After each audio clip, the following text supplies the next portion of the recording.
Sí, ¿Qué bueno, tal? Buenos días a todos. Les damos la bienvenida a la octava, a la octava conferencia del Seminario Rafael Martín del Campo y Sánchez. Hoy tenemos un invitado, al doctor Raúl Valadez Azúa, que nos va a dar la conferencia Huexolotl, pasado y presente en México, estudios recientes del primer animal doméstico de México. En este momento nos va a dar una reseña la doctora Graciela Gómez y después le daremos la palabra al doctor Raúl Valadez. Adelante, doctora Graciela. sí, gracias. Buenos días a todos. Bienvenidos a esta octava sesión del Seminario Rafael Martín del Campo. En esta ocasión tenemos el agrado de presentarles al doctor Raúl Valadez Azúa, quien participará en esta sesión muy interesante sobre el Huexolotl. El doctor Raúl Valadez Azúa es miembro del Instituto de Investigaciones Antropológicas desde 1986. El doctor hizo sus estudios de licenciatura, maestría y doctorado en la Facultad de Ciencias de la UNAM. En el Instituto de Investigaciones Antropológicas ha tenido el cargo en el Laboratorio de Paleozoología y es especialista en etnozoología y arqueozoología. Su labor principal es el estudio e interpretación de la fauna descubierta en los sitios arqueológicos a fin de reconocer pautas de uso de las especies por los habitantes del sitio y condiciones ambientales dominantes en la región. Las áreas de investigación más desarrolladas por él han sido el estudio del fenómeno de domesticación animal en México antiguo, la reconstrucción de la historia del perro en territorio mexicano, el reconocimiento de la fauna como la sociedad teotihuacana explotó y aprovechó el recurso animal a lo largo de su historia. Desde 1988, el doctor Valadez Azúa pertenece al Sistema Nacional de Investigadores. Entre su producción se incluyen 13 libros, 35 capítulos de libro, 161 artículos científicos y de divulgación, 139 conferencias o ponencias en eventos académicos, un documental para TV UNAM y 26 cursos impartidos, así como la dirección de 6 tesis y 18 participaciones en jurados. Bienvenido, doctor Raúl Valadez Azúa. Nos da muchísimo gusto contar con su participación. Adelante, doctor. Hola, pues buenos días a todos los presentes. Muchas gracias a los organizadores del evento, al maestro Noé, a la doctora Graciela por esta oportunidad y pues el entrar a este esquema una vez más de eventos en memoria del profesor Martín del Campo, que yo creo que es algo que no solamente pues los biólogos, sino también muchos antropólogos, muchas personas del medio académico relacionado con lo mexicano, con lo antiguo, pues seguramente lo tienen en su memoria. Y pues yo consideré adecuado el poder hablar en este espacio al que amablemente me invitaron acerca de un tema que es pues novedoso y muy conocido al mismo tiempo, pero que en este caso pues lo quise enfocar por un lado a una obra, por otro lado a una serie de aspectos de índole biológico-cultural que consideré pues de interés para todos los biólogos o antropólogos en México, y es sobre el guajolote. Esta portada es la portada de un libro que se terminó el año pasado. Fuimos 4 autores y el objetivo pues era el poder finalmente tener una historia completa desde el propio origen hasta diversos ejemplos del presente acerca de lo que es el mismo guajolote. Y eso porque pues se trata de un tema que a pesar de que todos podemos sentir como mexicanos que lo conocemos muy bien, pues la realidad es que no es cierto. La realidad es que pues el guajolote es un animal que forma parte de nuestra entidad cultural, sí, sí tiene su identidad dentro de lo que son los símbolos mexicanos, pero si hablamos de investigaciones relacionadas con su estudio y sobre todo tratando de entender ya bajo las ciencias actuales cuál fue su esquema de interacción con otras, con culturas antiguas, el momento de su origen y demás, pues ahí nos enfrentamos a un gran conflicto porque como tantos temas en México, mucha gente habla, pero muy poquitos conocen. Entonces, todo lo que se va a presentar a continuación proviene de esta obra. Este libro ya terminó como obra ya concluida y lista para salir a publicación en 2019, ahora en 2020, pues lo que faltaba era el trámite del ISBN. Desafortunadamente, con todas las cuestiones de pandemia, eso se ha detenido, pero sin embargo, pues sí me pareció relevante el que se supiera que hay una obra que trata sobre todo lo que es el origen del guajolote doméstico, su historia en las diferentes culturas y diferentes ejemplos de lo que es el México actual. En este espacio,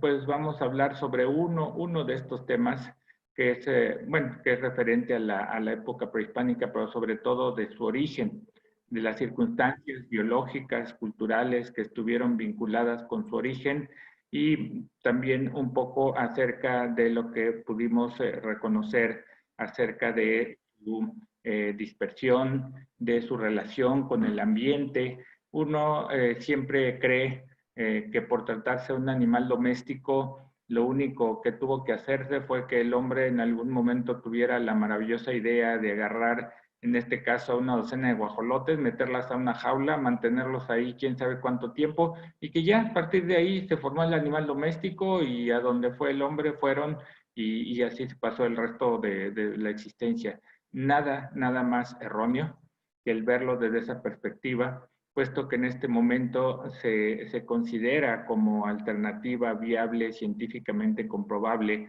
que en realidad el animal doméstico es un organismo que lleva una historia de relación con el hombre, pero a través de procesos adaptativos, evolutivos, que involucran la adaptación del animal silvestre al entorno humano. Y en la medida que estas modificaciones se fijan a las características de la población, pues entonces entran en un esquema de interacción más intenso con el hombre, con el territorio humano, hasta que después de mucho tiempo el hombre se percata de su existencia y los empieza a utilizar.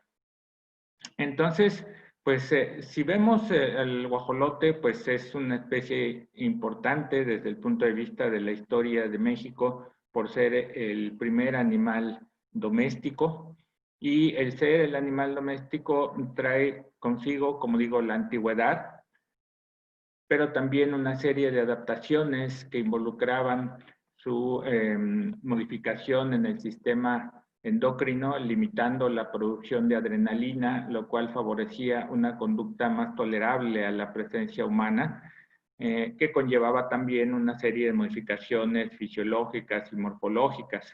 La vida social, que es un aspecto fundamental para todo animal que en un momento dado se encumbra hacia esta adaptación al territorio humano, porque pues ya con la misma condición de entidad social le promueve una serie de aspectos que relacionados con la flexibilidad y la adaptabilidad al territorio donde vive, a los grupos con los que convive. Y posteriormente ya en lo que se refiere al momento en que se da una situación de interacción más intensa con el hombre, pues se crea una forma de simbiosis donde el animal obtiene recursos, obtiene beneficios, de hecho algo que sería desde el principio disponer de beneficios, y posteriormente el hombre pues también obtiene otros beneficios, lo cual lleva a una situación de simbiosis. Entonces, en esa situación es como se maneja actualmente la domesticación de animales, de cualquiera, no solamente del guajolote, lo cual excluye al hombre como la figura que en un momento dado domina y determina el destino de estos organismos. Ciertamente, si uno se pone a pensar en mentalidad de biólogo sobre todo, pues uno puede encontrar con que es ridículo, no solamente improbable, sino francamente ridículo el pensar que alguna vez unas personas que jamás habían visto ni conceptualizado lo que era un animal doméstico decidieron tomar algunos silvestres, incluirlos en su territorio y obligarlos a sobrevivir, a alimentarse, a reproducirse, a aceptar la presencia humana y las mismas personas que vivían en ese grupo humano, obligarlos a aceptar a los animales, invertir tiempo en su cuidado, en su mantenimiento, en su protección. O sea, realmente eso no tiene lógica. Entonces, por lo mismo, pues más bien en la actualidad lo que podemos ver es que pues tenemos una especie silvestre con poblaciones que varían en sus características genéticas, eso lo sabemos perfectamente, y algunas de estas características en este caso incluían el poder tolerar cierto grado de perturbación de presencia humana, lo cual les permitía entrar a estos territorios silvestres alterados. Si esto era favorecido porque dentro de ese territorio podían encontrar alimento, podían encontrar refugio, no todos los animales entraban, así que la competencia era menos, no todos los depredadores entraban, lo cual también disminuía la presión por depredación, pues podía ser que entonces los resultados a nivel de sobrevivencia, fueran inclinando la curva poblacional hacia un esquema de más tolerancia. Y entre más tolerancia, más beneficios, y por lo mismo al paso del tiempo, pues todas estas poblaciones se incluían más y más y más dentro del sistema, perdón, dentro del territorio silvestre, dentro del territorio alterado por la presencia humana. En ese momento, cuando tenemos estas poblaciones que se están adaptando al humano, hablamos de un proceso al que le he denominado habituamiento o habituación, porque se están habituando a la perturbación. Pasa el tiempo y esta adaptación continúa y continúa, de modo que ya estos animales ya no solamente aprovechan el territorio un poco de tiempo, sino prácticamente pasan toda su vida dentro, porque ahí tienen más y más beneficios, ya no solo con respecto a otras especies que pueden ser competidoras, sino incluso con respecto a las otras poblaciones de la misma especie, ya que se van apartando en sus hábitos, en sus formas de vida, en sus características, pero todo eso les está redituando en ser organismos con una tasa de sobrevivencia más alta. Aún en este momento todavía el hombre no tiene mucha claridad de lo que pasa, lo único que ocurre es que como que de repente ve que algunos animales se van haciendo muy abundantes, todavía no sabe bien cuál es la razón de eso, pero pues el caso es que ahí están. Y pues ya también llega un momento en que estos animales cubren todo su ciclo de vida al interior del ambiente humano, incluso sus momentos de reproducción, pero el hombre todavía no ha hecho nada más que quizá darse cuenta de que algo está pasando. Esto le reconocemos con el nombre de protodoméstico.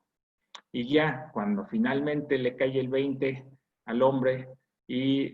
tiene la posibilidad de empezar a aprovecharlos, de empezar a manejarlos, de empezar a controlarlos, porque ya son animales muy, muy diferentes a lo que fueron en un principio, es cuando ya entraríamos a lo que conocemos propiamente con el nombre de domesticación.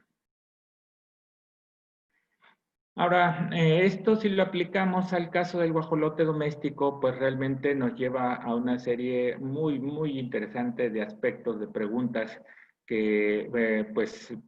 nunca hemos podido resolver porque nunca habíamos tenido las herramientas para poder abordarlo. Se habla mucho de los guajolotes en tiempos mexicas, de la forma como se utilizaba, pero ¿qué sabemos realmente acerca de sus orígenes? Yo creo que esa es quizá la pregunta más interesante de un tema como este y para nosotros como biólogos pues todavía más.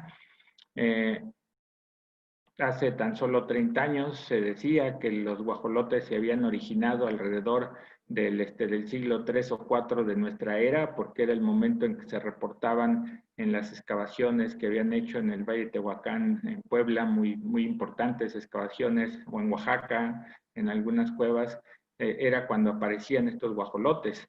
Pero pues la realidad es que en el centro de México, por ejemplo, encontramos restos de huesos muchísimos más antiguos, de alrededor de 2.500 a 3.000 años antes del presente, lo cual ya de por sí nos lleva a un punto completamente diferente con respecto de lo que se pensaba hasta hace poco tiempo y que todavía en algunos libros del extranjero lo llegan a mencionar. Entonces, los restos arqueológicos, su presencia como tal, pues obviamente sabemos que es una parte fundamental para todas estas investigaciones, pero no se trata solamente de tener los huesos, sino también de comprender qué significa ese acervo de información con respecto a lo que sería el origen del guajolote doméstico y sus primeros pasos. Aquí en la imagen, en la fotografía de los restos óseos, son materiales de guajolote de diversas edades que provienen de un sitio de Enxico, en el Estado de México. Son individuos crías asociadas a entierros del formativo de unos 2.500 años de antigüedad. El hecho de que tengamos ahí individuos de diversas edades, pues nos habla de que son grupos, poblaciones de individuos, de guajolotes, que están viviendo dentro de la comunidad humana todo su tiempo, desde que son crías, desde que después juveniles, posteriormente adultos. Eso significa que ya se trata de animales domésticos desde la perspectiva poblacional. Y si lo vemos en cuanto al tipo de restos que encontramos, también tenemos diferencias relevantes, sobre todo en esta forma de la quilla, que nos diferencian claramente a los individuos silvestres de los domésticos. En este caso, otros sitios arqueológicos de una temporalidad similar nos indica también que para ese tiempo, o sea, hace unos 3.000 años, ya los guajolotes domésticos eran una realidad en el centro de México. Ahora, ¿qué significa entonces en cuanto a su propio origen y cómo es que estos guajolotes fueron pasando de una parte a otra? Nosotros generalmente tenemos la concepción de que el guajolote como tal, una vez que se formó en su condición de doméstica, ahí se mantuvo a un lado del hombre para donde fuera el hombre. Si estaba en el centro, si estaba en el norte, si estaba en el sur, si estaba en la costa, si estaba en la montaña, a donde estuviera el hombre, con toda seguridad ahí iba a estar el guajolote. Realmente estamos seguros de eso. Sobre todo nosotros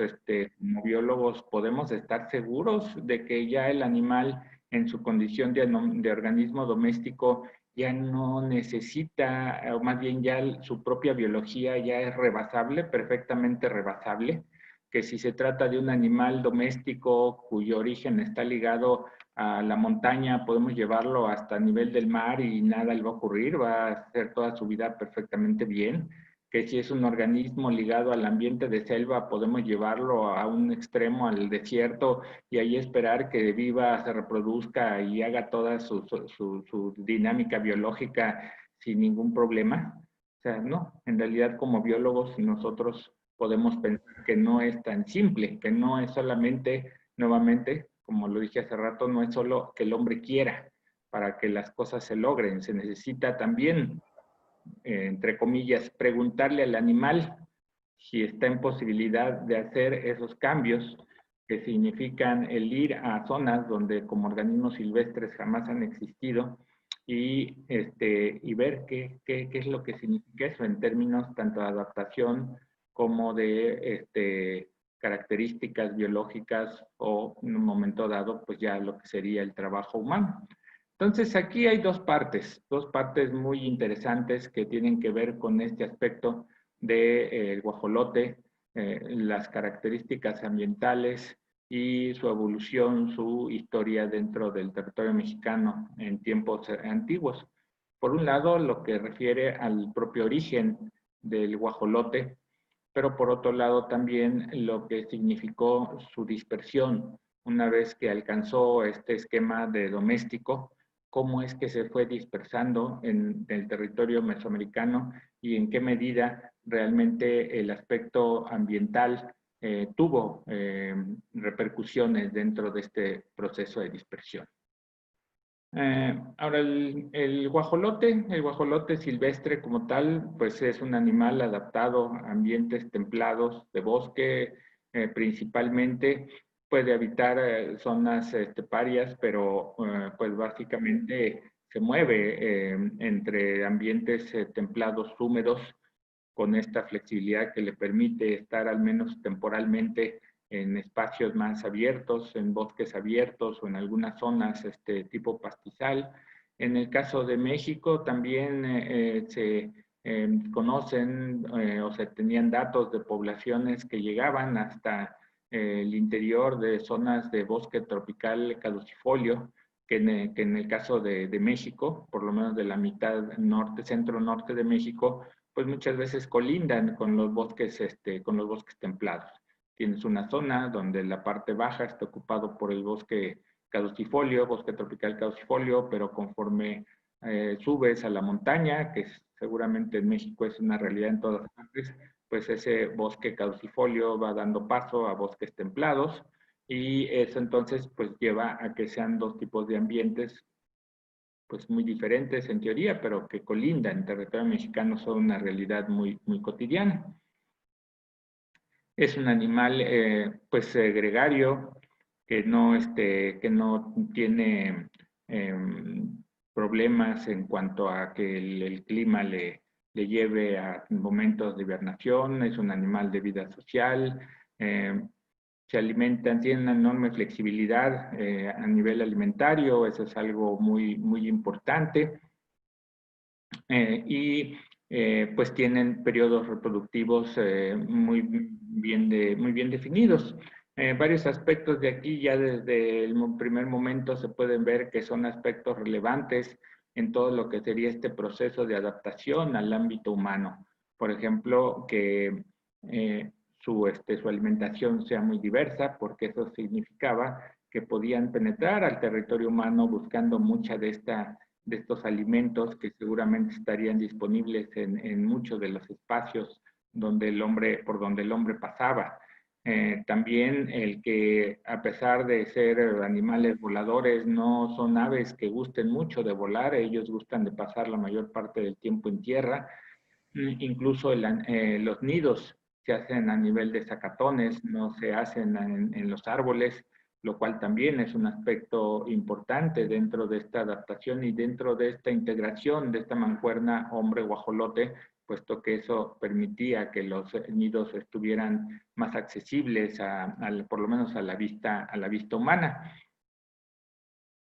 De las diferentes subespecies de guajolotes que se han reconocido a lo largo del siglo XX, sobre todo, las raza o subespecie Meleagris gallo-pavo, que se distribuía en todo lo que era la parte centro de México, desde zonas de bosque en el norte de Oaxaca hasta lo que sería parte del altiplano y las zonas desde Veracruz, de bosque, desde Veracruz hasta la costa del Pacífico, pues esa subespecie es la que se considera actualmente ancestro directo del guajolote doméstico, aunque ya se considera una raza extinta. Por muestras y estudios de ADN que se han hecho, se sabe que en el presente que absolutamente todos los guajolotes domésticos que existen en el mundo se encuentren donde se encuentren, son organismos que se derivan de poblaciones silvestres de guajolotes que existieron alguna vez en el centro de México. Y también, pues dentro de lo que es este espacio de distribución de estas razas, de estas subespecies, pues tenemos el espacio de México, donde, pues curiosamente vemos en el cuadro de abajo, en el mapa de abajo, en la parte azul, donde está distribución de guajolotes silvestres en territorio mexicano, y el círculo rojo, que es en donde se aparecen los registros arqueozoológicos más antiguos. Quiere decir que en realidad no es descabellada la idea de que quizá los primeros guajolotes domésticos tuvieron lugar en el centro de México, puesto que es una de parte del territorio natural que existía.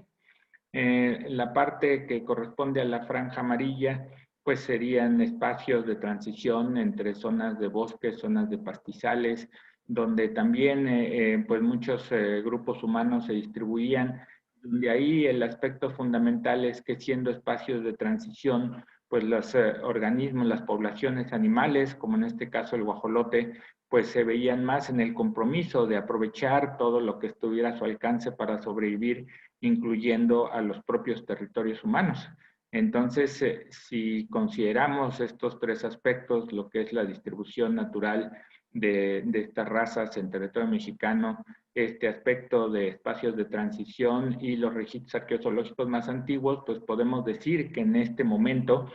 esta parte del centro de México, de lo que sería regiones como la Cuenca de México, un poco más hacia el norte, el Valle de Toluca, serían los espacios donde muy probablemente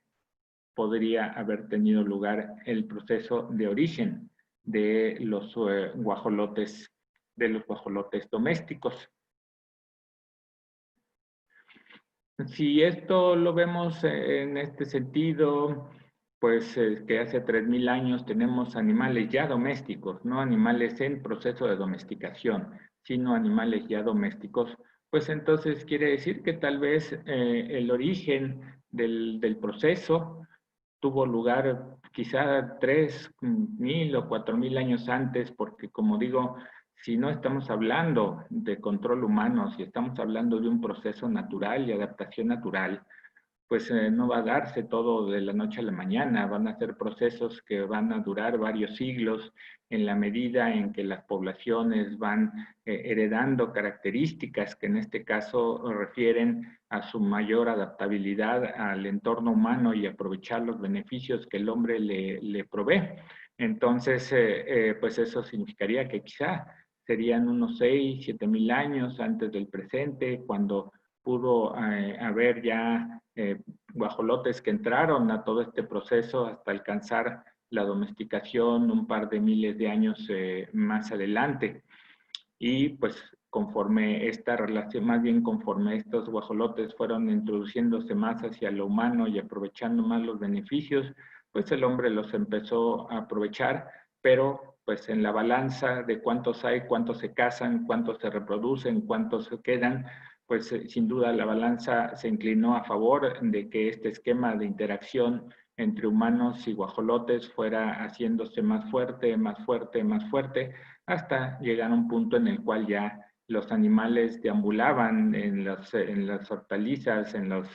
los espacios de cultivo, en los patios, porque ya el hombre les daba la oportunidad de mantenerse ahí todo el tiempo y simplemente aprovechaba los beneficios que obtenía, los huevos o la caza de ejemplares, pues en la medida que lo requería.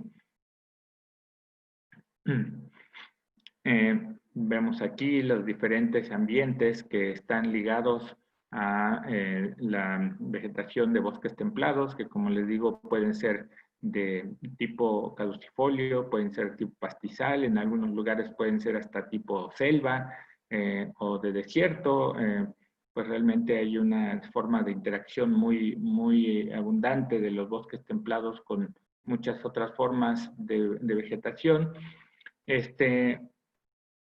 Y pues por lo que dicen los restos arqueozoológicos, pues pareciera que fueran los ambientes de bosques templados unido a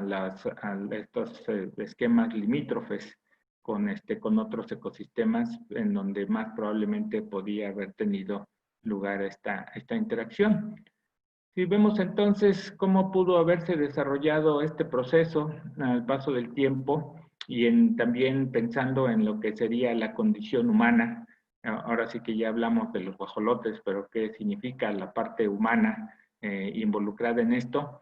Pues hace unos 8.000 años, 9.000 años, pues lo que existía a nivel humano pues eran pues microbandas que poco a poco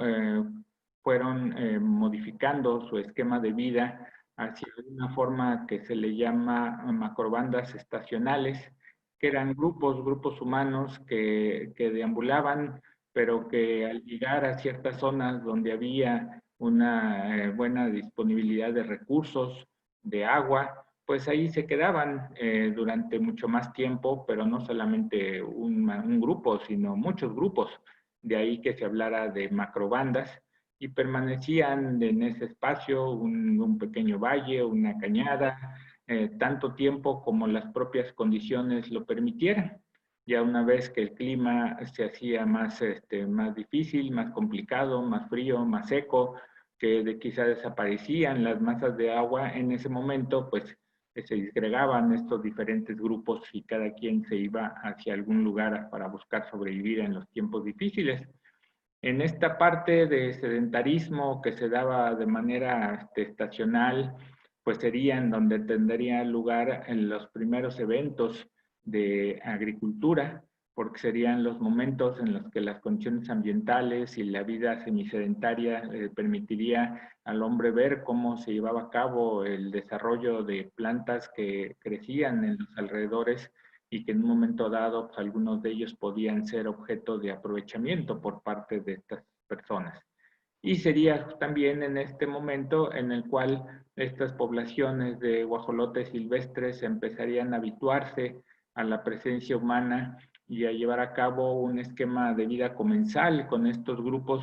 justo porque en ese momento habría espacios que el hombre utiliza, que altera, pero que al mismo tiempo le provee de beneficios a estas poblaciones de guajolotes, alimentos que dejan dispersos durante todo el territorio que ocupan, menos presión de competencia, menos presión de depredación, espacios que están más acorde con lo que son las necesidades de los guajolotes, por ejemplo, que llegan a un lugar y empiezan a tirar algunos árboles, quedan entonces estos espacios cubiertos de macollos, de vegetación de gramíneas y justo son los espacios para anidación en el caso de los guajolotes, de modo que muchos de estos aspectos le proveerían a estas bandadas de aves la posibilidad de establecerse en esos mismos espacios,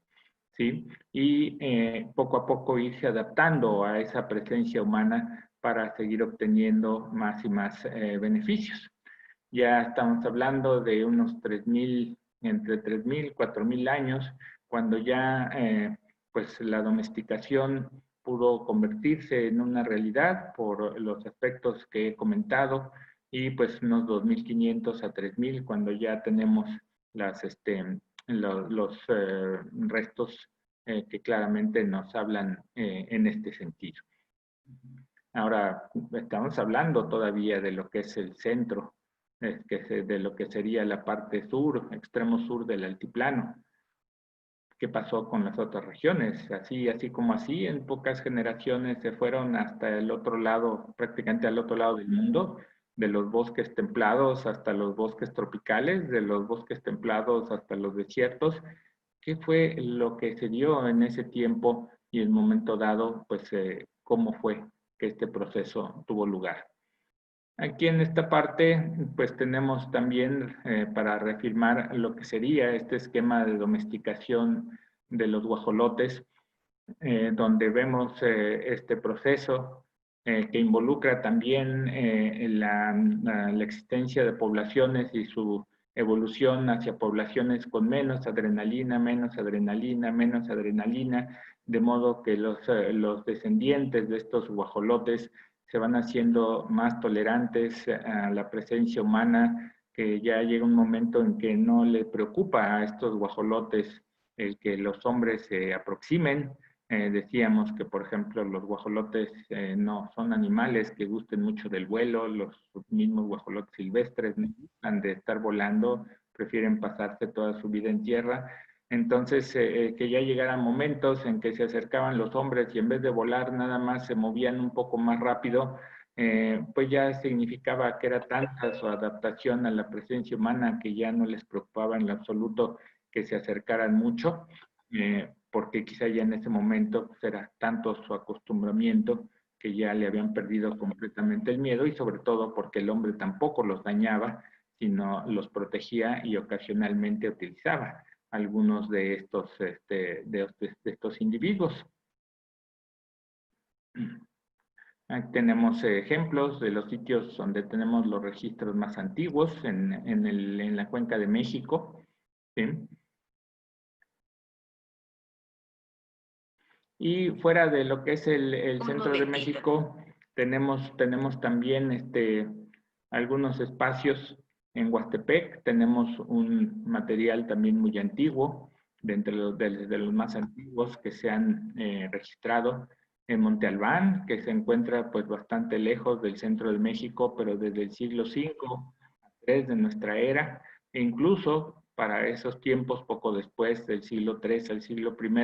lo tenemos tan lejos como es en la frontera con Guatemala. Esto, por un lado, pues sí, nos hace ver que desde el final pues desde hace unos 2000 años, los guajolotes empezaron a moverse, pero ¿de qué manera? ¿Cómo es que esto tuvo lugar? Aquí tenemos todos estos sitios acomodados por regiones, Mesoamérica, Aridoamérica, Oasisamérica, pero ya visto a lo largo de varios siglos. Y lo que vemos es que, pues, por ejemplo, del Monte Albán, pues tenemos este espacio durante el formativo, es decir, del 9 antes de Cristo al 2 después de Cristo, pero nada más, o sea que hablamos de un caso aislado y posteriormente pues como que se dispara ya a partir de nuestra era, siglo IX, siglo I, siglo X nuestra era, como que ya se encuentra en muchos más lugares, en otros como este sitio abajo que dice Centroamérica, El Mirador, que a pesar de que los tenemos hace unos 2000 años, después de este evento ya no existe ningún registro de ellos en los espacios del sureste mexicano. Y lo mismo si hablamos no de Centroamérica, sino de sureste, no hay ningún registro de guajolotes domésticos hasta llegar aproximadamente al siglo XII de nuestra era. Es cuando ya por fin vemos algunos registros de guajolotes.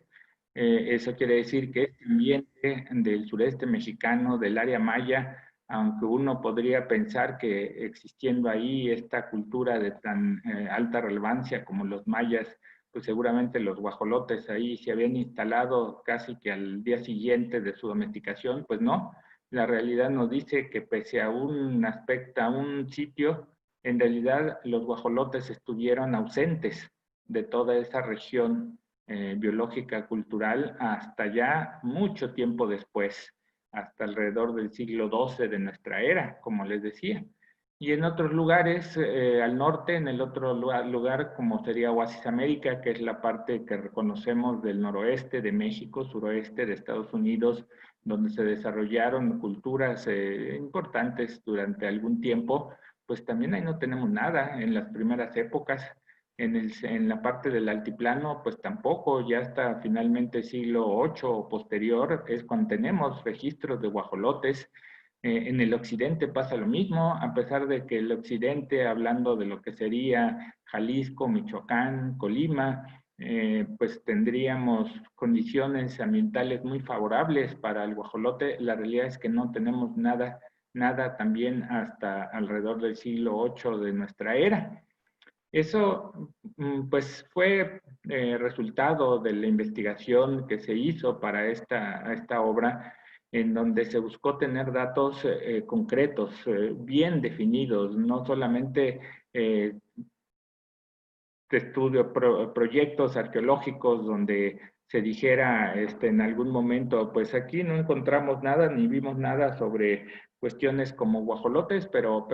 pues seguramente hubo. No, estos son los sitios en donde sí tenemos la certeza de que hubo guajolotes en un momento dado, y por lo mismo esto nos hace ver que la dispersión del guajolote a lo largo de su existencia como animal doméstico fue, pues diríamos, como errático, porque en algunas partes sí se dispersó desde tiempos antiguos, en otros en realidad no. ¿Qué fue lo que ocurrió? ¿Por qué razón se dio una situación como esta? Esto, pues, a mi modo de ver, lo podemos responder bajo la perspectiva del impacto del ambiente, del clima, a estas poblaciones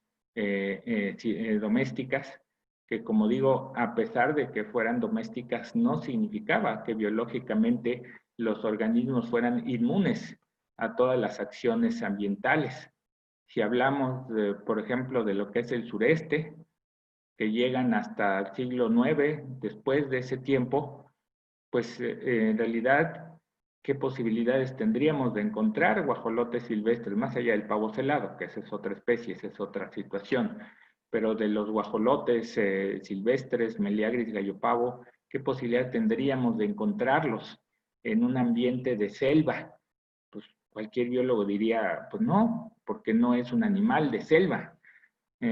Entonces, ¿qué nos hace pensar? Que porque ya lo lleva el hombre, las aves se van a poder adaptar al ambiente de selva en un 2x3, ¿sí? Entonces, aquí lo que vemos en todo este cuadro de dispersión nos marca también la forma como tuvo que trabajar el hombre. En este caso, cómo tuvo que trabajar el hombre para que estas poblaciones domésticas poco a poco se fueran adaptando a estas nuevas condiciones ambientales, a estos nuevos esquemas, hasta que llegaba un momento en el que ya por fin podían favorecer su crianza, gracias, pues sí, a la adaptación de los animales, pero también por mucho a lo que sería el manejo y el cuidado de que eran objeto por parte de las personas, de los campesinos que les criaban y que pues sabían que debían de tener enormes cuidados con ellos para poder lograr que se diera el pie de cría. En los casos más antiguos, como aquí donde dice Centroamérica, que es el lugar que en el mapa anterior decía el mirador, pues ahí los tenemos solo como un pequeño manchón en un largo periodo en blanco. Y a lo mejor pues fueron animales que llegaron no una vez, sino varias,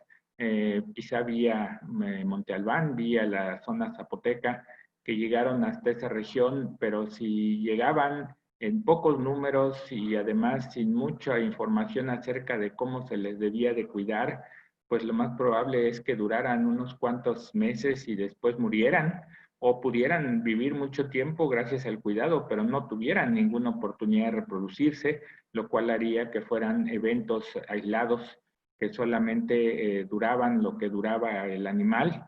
y que pues se darían durante 2, 3, 4 veces, pero después de eso ya no habría más porque simplemente dependían al 100% de las actividades humanas, del manejo que hubiera por parte del hombre. Obviamente dentro de todo esto, pues tenemos la relevancia de lo que es la milpa como un ambiente, un agroecosistema que favorecía la mantención de los guajolotes y que lo veían, bueno, era un espacio limítrofe entre lo humano, lo animal y perfectamente aprovechable por parte de los guajolotes. Pero pues la milpa como tal no era lo único relevante, si por otro lado podían encontrarse frente a situaciones de alta conflictiva desde el punto de vista de sus características biológicas. No importa el alimento de la milpa, por ejemplo, en el sureste de México, si un animal que está acostumbrado a vivir en rangos de temperatura que van a lo mejor de los 5 a los 20, de repente tienes temperaturas de 40 grados o más, ¿sí? Entonces, significa que ahí tan solo el que haya podido llegar el guajolote doméstico alguna vez, pues fue realmente toda una proeza desde el punto de vista del trabajo humano y pues no por nada se lleva a cabo ya en un periodo tan tardío.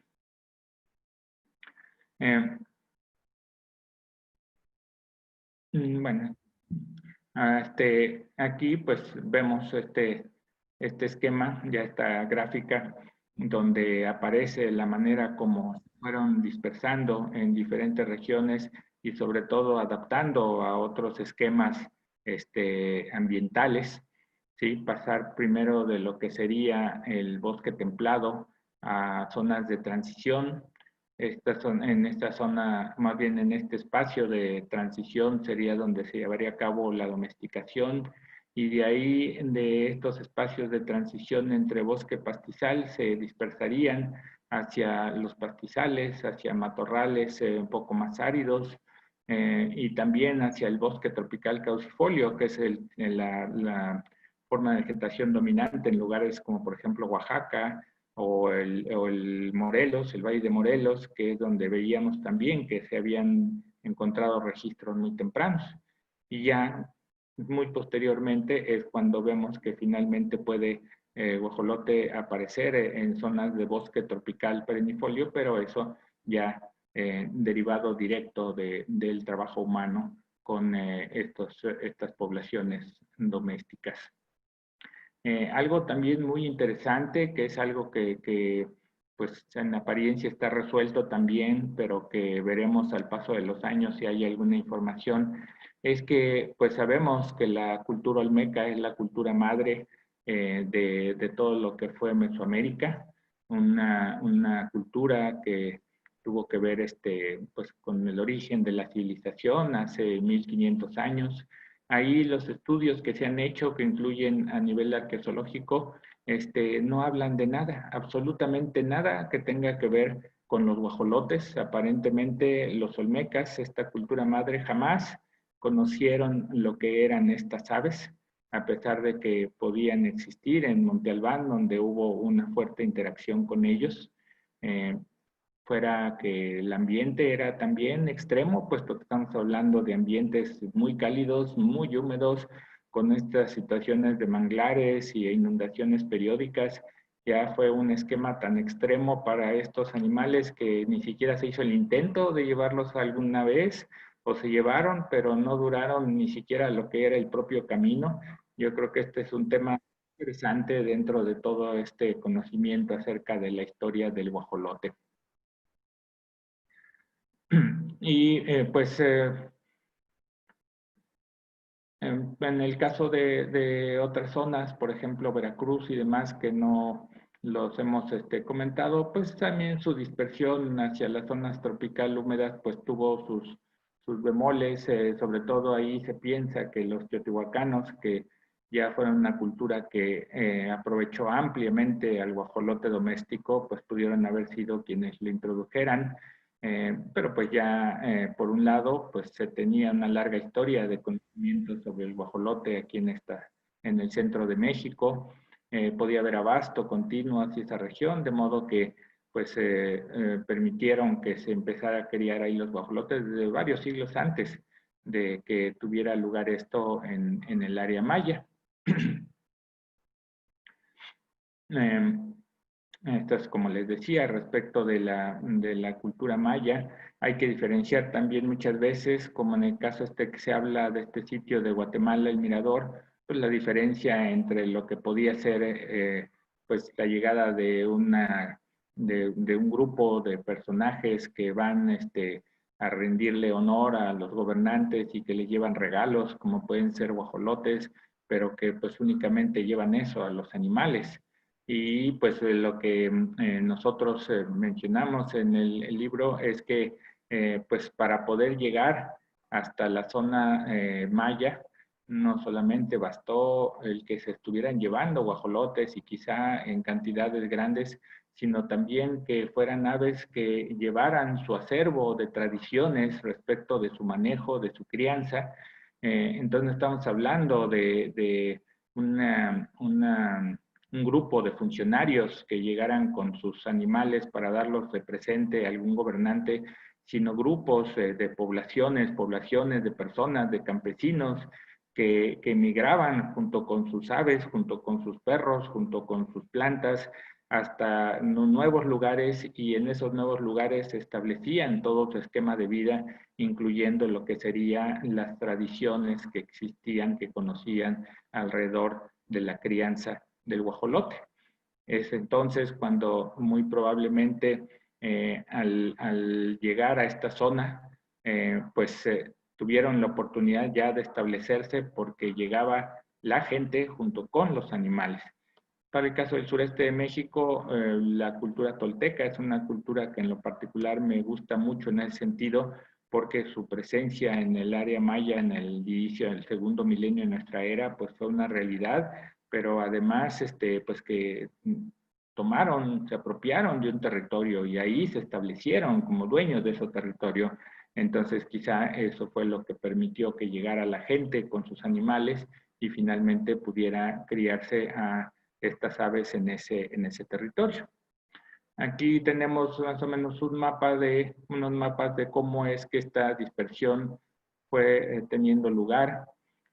a lo largo de las épocas, y como vemos que la zona del sureste pues es la última en ser ocupada, las del centro, las del sur serían las primeras, de ahí se van dispersando hacia otras regiones hasta que ya en el posclásico queda una imagen de los guajolotes, de la distribución de los guajolotes, como todos en algún momento lo imaginamos.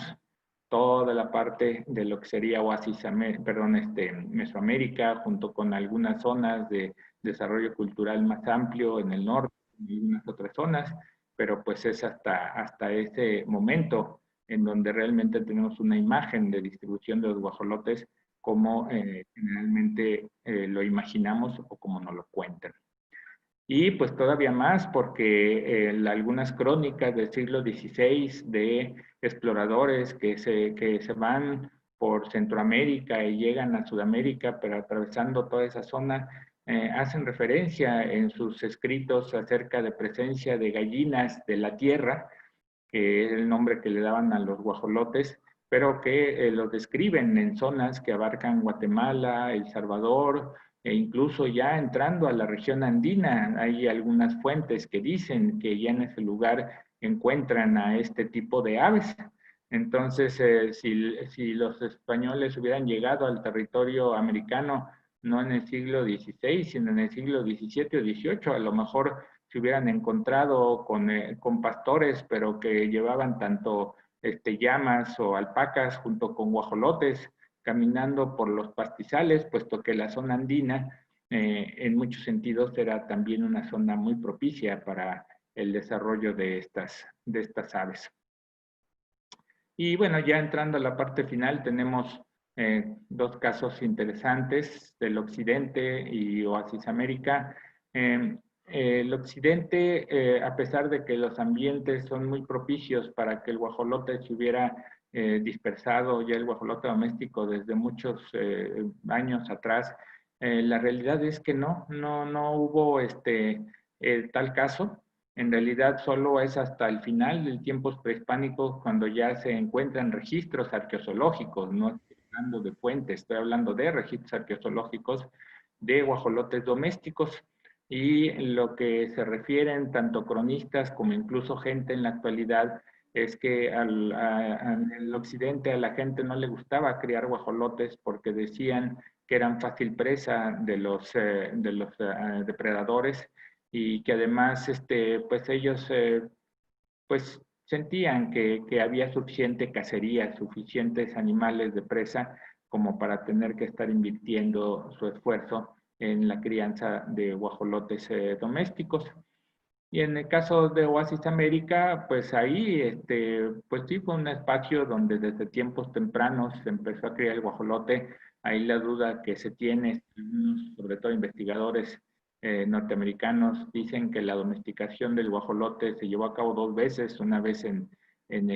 México y otra vez en Estados Unidos, ahí en el suroeste de Estados Unidos. Y pues los datos de biología molecular no son nada concluyentes en ese sentido. Así que posiblemente pues lo que ocurrió fue que fueron también animales domésticos del centro de México que fueron llevados hacia el norte, que ahí en el norte se aislaron de alguna forma, y eso dio lugar a que hubiera cierta diferenciación a nivel de biología molecular entre unos y otros. Y pues ahí, por el siglo IX, X, XI de nuestra era, tuvo lugar el desarrollo de una gran cultura, paquimé, de casas grandes, y los guajolotes eran manejados de una manera muy, muy intensa, con estructuras, o sea, zonas donde existían estructuras para que ahí pusieran sus nidos, se les aprovechara. Curiosamente, en esos lugares las plumas eran enormemente apreciadas. Ahí en esa zona se creó al guajolote albino, pero no se comía su carne. Por lo menos eso es lo que dicen los investigadores relacionados con estos estudios, que los restos de guajolote descubiertos están asociados a entierros o a zonas ceremoniales, pero que no hay evidencia de que los huesos aparezcan cocidos, o sea que se les haya utilizado como alimento. Y bueno, pues en este de espacio de síntesis, que espero que haya sido pues bien manejado, pues vemos toda esta enorme historia alrededor del guajolote doméstico, de su origen, de su dispersión, de la forma como tuvo que darse esa historia de interacción con el hombre desde muchos miles de años antes de nuestra era, y cómo los aspectos biológicos pues son un factor que no debemos de perder de vista dentro de todos los eventos de domesticación que se conocen en el mundo, porque finalmente ya no cabe la posibilidad de todo aventárselo al hombre y decir, ¿por qué se hizo tal cosa? Ah, pues el hombre. ¿Por qué hizo otra cosa? Ah, pues el hombre. O sea, los animales domésticos no son creación humana. Los animales domésticos son creaciones naturales, que lo único que hizo el hombre fue aprovecharlos cuando ya estaba, como dicen aquí en México, el arroz cocido.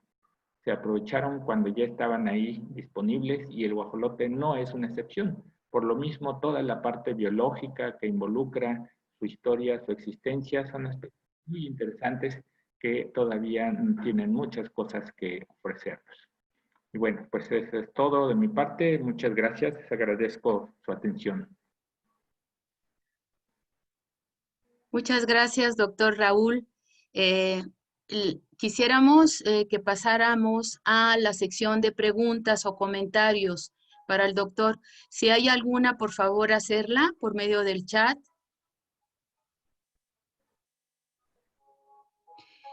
Doctor, nos mandan saludos de Tlaxcala y de Iztapaluca, Estado de México. ¿Hay alguna pregunta? A ver, aquí hay una pregunta. A ver, déjenme hacerlas. Agradecen su presentación, doctor Hugo, y hace la siguiente pregunta. Desde su perspectiva actual, ¿qué debemos rescatar de la tríada Xolotl, Huetzolotl o Axolotl para la conservación de la fauna silvestre? Esa es una pregunta. Y hace otra: de cara a la extinción de insectos, considera que los mitos sobre Quetzalcóatl y Xolotl en el inframundo pueden ayudarnos a comprender las relaciones con hormigas y abejas. Bueno, yo creo que todo conocimiento, toda tradición que rescatemos, salvaguardemos, es importante para lo que significa nuestro acervo cultural. Yo creo que en esta época donde además, pues, después de 30 años de existencia del neoliberalismo, pues parece como una enorme estructura que se va resquebrajando por todas partes, tenemos que recuperar nuestro sentido de identidad, y una forma de eso es a través de todo lo que nuestro propio territorio nos ofrece en su historia, en su biología y demás. El cómo apliquemos un conocimiento antiguo o una tradición antigua con respecto a alguna circunstancia actual asociada con alguna especie, pues eso no lo podemos saber hasta tener esos datos en la mano, ¿no? Existió esa tradición porque quienes la crearon se basaron en algunos aspectos de la biología, en este caso, el segundo comentario, biología de las abejas. Pues sí, es posible que así haya sido, pero ¿cuáles aspectos? Pues eso más bien es trabajo de biólogos y antropólogos y apicultores de las abejas sin aguijón, de Melipoma, para tratar de encontrar esa explicación a ese tipo de eventos. Ahora, lo que decían también de la triada de ajolotes, guajolotes y cholescuintles, pues finalmente son 3 especies de territorio mexicano, 2 domésticas, una silvestre, y pues el que rescatemos en el sentido de cómo se les veía, cómo se les usaba, cómo se les puede proteger, cómo se les puede conservar, pues yo creo que todo eso es importante para todos los mexicanos porque tan importante es para nuestra cultura el conocer el maíz y la forma en que se hace el nixtamal y las tortillas, como es importante el poder saber el origen, la historia de algo como los ajolotes y saber cuál es la situación, cómo es que se pueden preservar, en dónde se hacen, en cómo puede uno colaborar. Entonces yo creo que todo lo que huela a mexicano, venga de donde venga, es algo que nosotros como mexicanos tenemos que tomar, que respirar, que incorporar a nuestro acervo, porque es lo que nos da la oportunidad de seguir siendo lo que somos, ¿no? Entonces, pues yo creo que sí vale el trabajar en eso, si no a nivel profesional, por lo menos sí en el sentido de informarnos y aprovechar cualquier oportunidad para poder aprender un poquito más al respecto, que eso a fin de cuentas no es algo que nos cueste tanto y más en esta época donde puede ser que estemos en nuestra casa frente a la computadora 3, 4 veces más tiempo del usual, pues ahora sí que aprovecharlo en todo. Gracias, doctor. Otra pregunta de Elsa Gabriela Díaz. ¿No se han encontrado gallinas? Yo me imagino que gallinas domesticadas. Bueno, para lo que es el territorio mexicano, los restos más antiguos de gallinas, de gallos, pues estaríamos hablando del siglo XVI, que es cuando llegan ya los primeros grupos de españoles, y contrario a lo que antes se pensaba que llegaban estos grupos de españoles en el plan de guerra, ellos llegaban siguiendo un esquema de conquista, pero avance lento, que se llevó a cabo en España durante la guerra con los moros y que le llamaban sistema de avanzada, que ahí de adelantados, el sistema de los adelantados, que ahí lo que hacían es que se formaban grupos por sus propios medios, grupos que iban a ocupar un territorio, llevando gente, llevando animales domésticos, llevando instrumentos de labranza, todo lo que fuera necesario para ocupar un territorio, un valle, una loma, un río y decir nosotros aquí nos vamos a instalar y aquí nos vamos a quedar. Y si en un momento dado los antiguos poseedores de esta tierra llegaban y decían es que no nos queremos ir, entonces sí, ya llegaba el ejército, o entre todos se organizaban y los expulsaban de ese sitio. Eso fue lo que se hizo aquí en México. Desde que llegaron los primeros grupos de españoles, traían sus aves de corral, traían su ganado doméstico, porque ellas la idea que traían era instalarse en territorios y ahí en ese lugar empezar a expandirse. Aquí las cosas funcionaron de otra manera porque pues se tuvieron enfrente a un imperio que tenía una cabeza perfectamente definida y obviamente pues ellos se dieron cuenta que si podían derrocar a ese gobierno central, pues todo el territorio, no solo una parte, sino todo el territorio que dominaban iba a quedar bajo su control, que a fin de cuentas pues fue lo que ocurrió. Muy bien, gracias, doctor. Otra pregunta. Le mandan saludos José Alfredo Jiménez Rubio desde el estado de Hidalgo y hace la siguiente pregunta. ¿Las subespecies silvestres pueden reproducirse con los guajolotes domésticos? ¿Y cuáles serían las implicaciones de una reproducción continua de este tipo? Sí, todas las subespecies silvestres se pueden cruzar con guajolotes domésticos, incluso, digo, no solo en el caso del guajolote, pero sí es algo muy, pues, digo, muy obvio en el caso del guajolote, que por esa misma situación de poder tener cruzamientos, pues en Oasis América, por ejemplo, en el noroeste de México, suroeste de Estados Unidos, esas poblaciones arqueozoológicas genéticamente como que no aclaran el punto. de si fue un evento de domesticación independiente o no, porque los restos arqueológicos estudiados no son claros, como que muestran un poquito de varias subespecies, aparte de lo que serían los propios guajolotes del centro, lo cual pues, también lo que me lleva es a pensar que quizá lo que ocurrió es que esos ejemplares domésticos se cruzaron en muchas ocasiones con los ejemplares silvestres y ahí entonces dieron una mezcla que genéticamente pues crea esa confusión para los investigadores. Incluso, digo, en la actualidad sabemos que no existen especies domésticas. Lo que existe es una especie en donde una de las subespecies es de condición doméstica. Para mí el concepto de domesticación es el de poblaciones de animales de una especie que están adaptadas a lo humano. Entonces, en su condición de subespecie, puede cruzarse libremente con cualquier otra subespecie que sea de condición silvestre, como igual pueden ser las subespecies silvestres entre sí, y sin tener problemas en cuanto a su descendencia. Siempre lo normal es que sea descendencia fértil. Pero si lo pueden hacer perros y lobos, que son tan distintos en morfología y tamaño, pues yo estoy seguro que con los guajolotes domésticos silvestres no habría el más mínimo conflicto. Gracias, doctor. Mandan infinidad de agradecimientos. Les ha parecido muy interesante la charla. Le dan las gracias. Y hay dos preguntas más. Una de Verónica Farías, que tiene la siguiente pregunta. ¿Tenían competidores naturales, es decir, alguna otra ave que utilice los mismos recursos que el guajolote silvestre utilizó en vida libre? Sí, claro.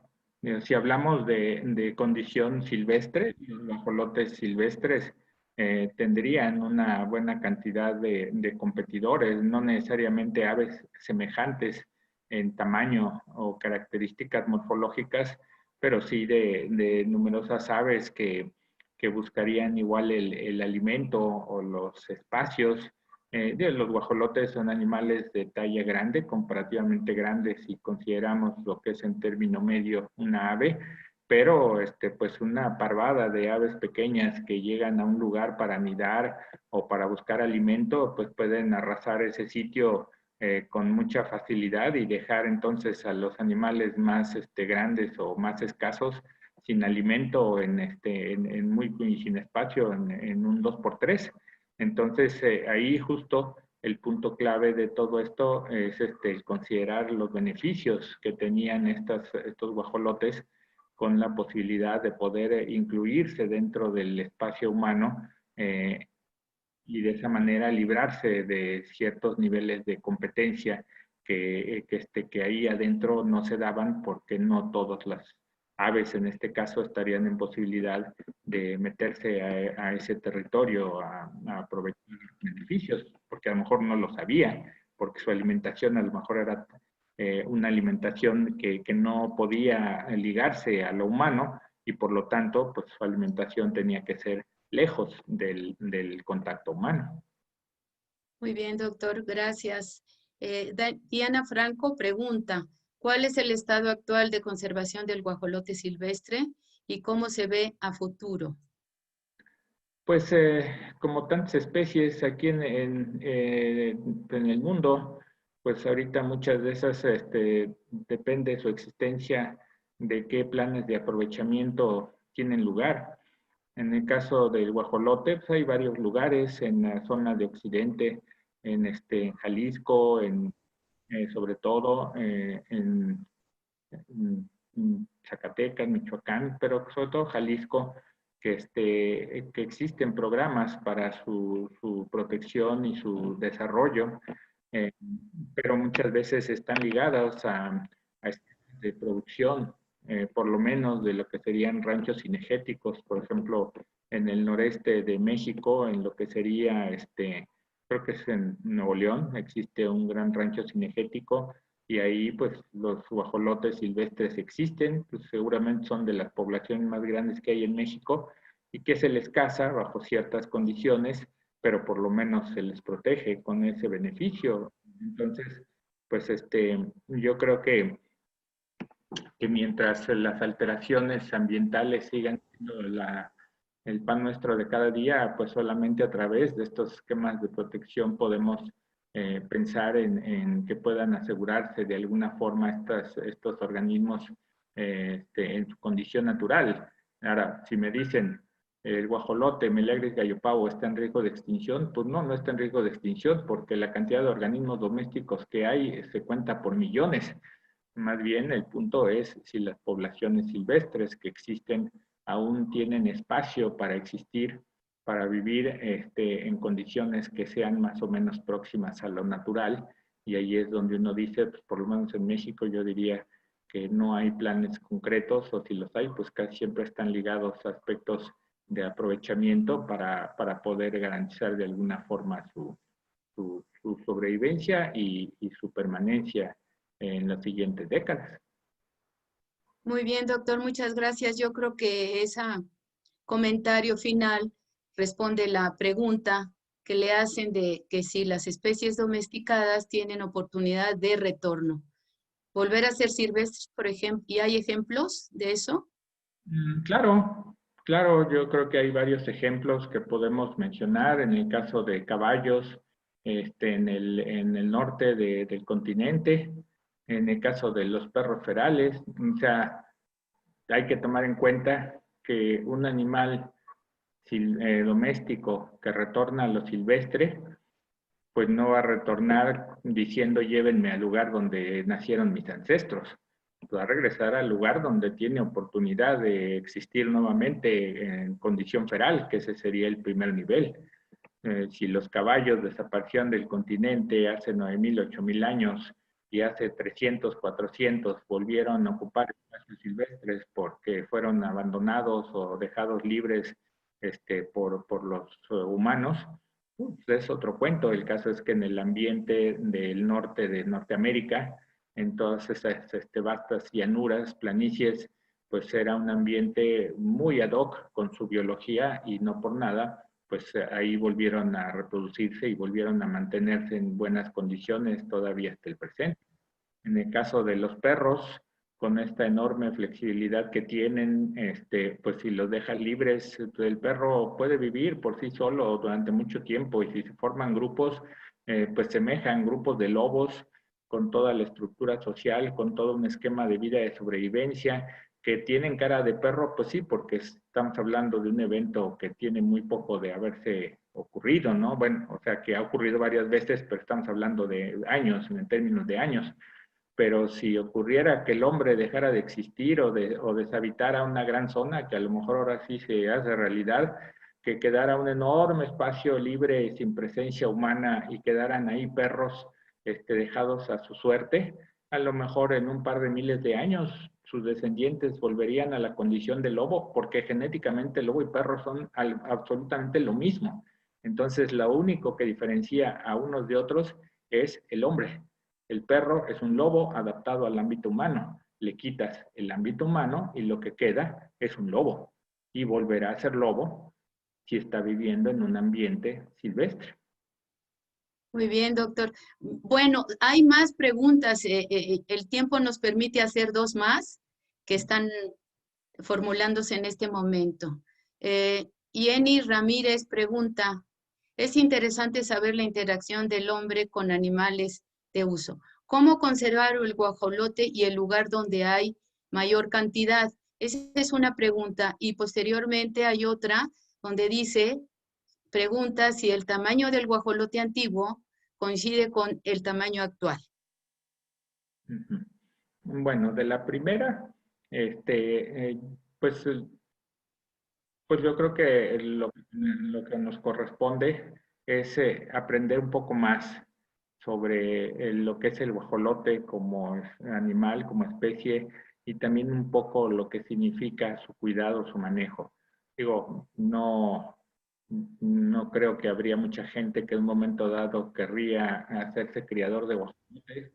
pero el conocer un poco acerca de lo que significa su manejo, su forma de poder utilizarlo, pues eso no es algo que nos deba de parecer tan ajeno, tan extraño como para no poder en un momento dado leer un poco al respecto. En este libro de Huaxolotl, ahí hay un capítulo que habla acerca de lo que es su crianza al modo tradicional en comunidades de aquí del centro de México, Tlaxcala, aprovechando que uno de los autores es oriundo de esa tierra y que él conoció todos esos esquemas tradicionales de manejo. Entonces, el saber cómo es que se tendría que hacer para poder tener guajolotes y cuidarlos bien, pues vale conocerlo. De repente uno se encuentra algunas casas en las ciudades, donde en algún patio o en la azotea tienen guajolotes y dice uno, ¿y qué están haciendo aquí? Bueno, pues si a la gente le llama la atención y los quiere manejar de esa manera, pues,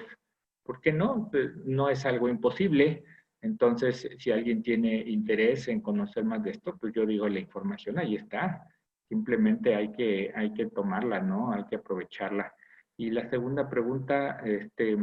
no recuerdo qué refería. Que si el tamaño del guajolote antiguo, el que es el mismo que el del actual. Todos los guajolotes arqueozoológicos que conocemos hasta el presente entran dentro de los estándares que para aquí México llamaríamos los guajolotes de traspacho, los guajolotes de los patios de las casitas en el campo, o sea, animales justo como los ubicamos, justo como los vemos en un esquema de crianza tradicional doméstico, o sea, doméstico de casas, de familias, ¿sí? La diferencia importante, relevante en cuestiones de tamaños, dimensiones, proporciones, se da entre las granjas avícolas, las que ya son granjas avícolas, granjas de producción y lo demás, porque en estos sistemas de producción ahí sí se realizan programas para seleccionar animales más grandes, más pesados, alimentados de una manera artificial para dar lugar a organismos muy grandes que pesen mucho y como se encuentran muchas veces hacinados en espacios pequeños donde no casi que parece que fueran animales que viajan en el metro, entonces pues ahí no tienen forma de que todas esas calorías que se juntan por la alimentación se consuman en algo, entonces lo único que llevan es a individuos más grandes, más gordos, como si fueran cerdos, pero con alas, y todo lo que son proporciones de huesos, de la quilla, de las patas, demás, sí varían mucho, pero digamos que entonces el punto crítico es la condición silvestre, que por sus propias necesidades tiene pues sus características ahora sí que muy de ellos para la sobrevivencia, la vida diaria, todo lo que es el esquema de domesticación, pero en ámbitos de familias, en ámbitos domésticos, de casas, y lo que ya es el esquema del guajolote en fábricas, en esquemas ya de producción industrial. Muchas gracias, doctor Raúl Valadez, por esta muy interesante conferencia. Sin duda ha sido de mucho interés para los que hoy están acompañándonos en este evento. Les damos las gracias a todos los que se han conectado con nosotros y de nueva cuenta les comunicamos que este seminario forma parte de un proyecto PAPIME, del cual vamos a tener apoyo para la publicación de un libro donde estén la mayor parte de las conferencias en las cuales se han presentado y que oportunamente les daremos a conocer para que ustedes lo puedan adquirir vía electrónica, gratuitamente desde luego, lo puedan consultar. Les damos las gracias y reiteramos nuestro agradecimiento al doctor Raúl, que siempre nos ha acompañado y que, bueno, pues la parte que él aborda, desde luego, es muy interesante en el uso de recursos de fauna silvestres en el pasado, en el México antiguo y hoy en presente. Muchas gracias y los invitamos a la próxima conferencia que se titula Aprovechamiento de los cocodrilos en México por la maestra en Ciencias Paola Mosic, que estará con nosotros el próximo miércoles 11 de noviembre. Si no hay más, nos despedimos y los esperamos en la próxima. Muchas gracias a todos. Bueno.